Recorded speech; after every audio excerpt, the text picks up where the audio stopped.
ನಡಿಯಪ್ಪ ಹೇಳಿದ್ದೀನಿ ಸೆಷನ್ದಲ್ಲೆಲ್ಲ ಹೇಳಿದ್ದೀನಲ್ಲ ಸೆಷನ್ದಲ್ಲಿ ಹೇಳಿದ್ದೀನಿ ಅದನ್ನೆಲ್ಲ ರಿಪೋರ್ಟ್ ತರಿಸ್ಕೊಂಡು ಹೇಳಿ. ಏನಿಲ್ಲ, ನಾನು ಪ್ರಶಾಂತ್ ಐಹೊಳೆ ಮನೆ ಉದ್ಘಾಟನೆ ಇದು ಇತ್ತು, ವಾಸ್ತು ಇತ್ತು, ಅದಕ್ಕೆ ಬಂದಿದ್ದೆ.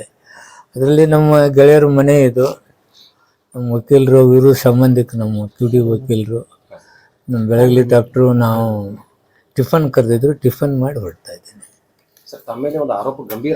ನಡಿಯಪ್ಪ ಹೇಳಿದ್ದೀನಿ ಸೆಷನ್ದಲ್ಲೆಲ್ಲ ಹೇಳಿದ್ದೀನಲ್ಲ ಸೆಷನ್ದಲ್ಲಿ ಹೇಳಿದ್ದೀನಿ ಅದನ್ನೆಲ್ಲ ರಿಪೋರ್ಟ್ ತರಿಸ್ಕೊಂಡು ಹೇಳಿ. ಸ್ಥಳೀಯ ಸಮಸ್ಯೆ ಏನಂತಂದ್ರೆ ಹಳ್ಳಿಗಳಲ್ಲಿ ಅಕ್ರಮ ಮದ್ಯ ಮಾರಾಟ ಆಗ್ತಾ ಇದೆ. ಅಬಕಾರಿ ಇಲಾಖೆಯವರು ಸಂಪರ್ಕ ಮಾಡಿದ್ರೆ ಪೊಲೀಸ್ ಅವರಿಗೆ ಹೇಳಿ ಅಂತ ಹೇಳ್ತಾ ಇದ್ದಾರೆ. ಹೌದು, ಅದು ಪೊಲೀಸ್.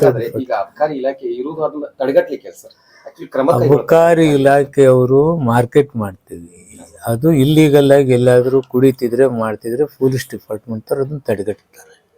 ಇದು ಕಾನೂನು. ಈಗಾಗಲೇ SP ಅವರು ಕೂಡ ಅದ್ರ ಬಗ್ಗೆ ಕಟ್ಟುನಿಟ್ಟಾಗಿ ಕ್ರಮ ಕೈಗೊಳ್ತೀವಿ ಅಂದ್ರೆ ಅಬಕಾರಿ ಇಲಾಖೆ ವೈಫಲ್ಯ ಆಗಿದೆ ಅತ್ನಿಗಳಿಗೆ ಅಂತ ಹೇಳ್ತಾ ಇದ್ದಾರೆ. ಅತ್ನಿ ಇಲಾಖೆ ವೈಫಲ್ಯ ಅಲ್ಲ ರೀ. ನಮ್ MSL ತಗೊಂಡ್ ಹೊರಗಡೆ ಕುಡಿದ್ರೆ ಏನ್ ಮಾಡ್ತೀಯಾ? ಅದ್ ಎಲ್ಲಿ ಕುಡಿಬೇಕು ಅಲ್ಲಿ ಕುಡಿಬೇಕು. ಅಂದ್ರೆ ಸರ್ ಏನಾಗ್ತದೆ, ಅಕ್ರಮವಾಗಿ ಹಳ್ಳಿಗಳಲ್ಲಿ ಮಾನ್ಪಟ್ಟಿ ಅಂಗಡಿಗಳಲ್ಲಿ